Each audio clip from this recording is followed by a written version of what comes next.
Now the Retoolers / competitors. These are the teams that aren't bad enough to tank, but aren't clean enough to contend. Their resolutions are about not wasting years.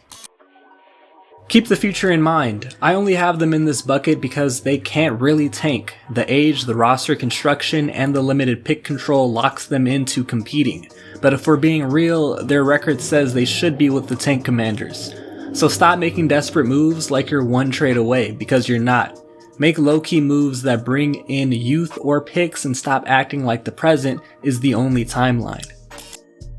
Be realistic about Giannis. Don't sacrifice what little future you have just to delay the inevitable. If the right Giannis deal appears, don't be scared. You either build a real plan around him or you cash in and start over, but pick one.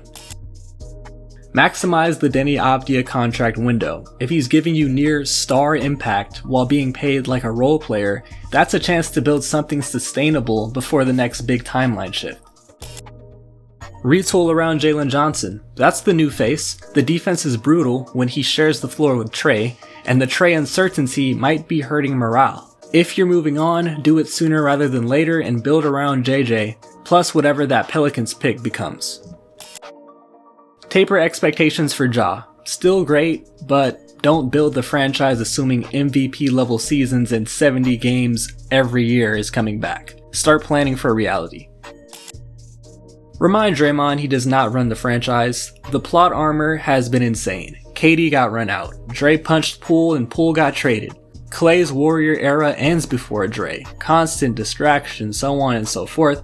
He's still starting even when maybe he should be a bench piece at this stage of his career. If there's a trade that makes you better and it involves Draymond, do it. And Steve Kerr has to be willing to adjust his role. Accept Mobley's ceiling. Elite defender, not a number one. To maximize him and the roster, you might have to trade Jarrett Allen and reconfigure the front court.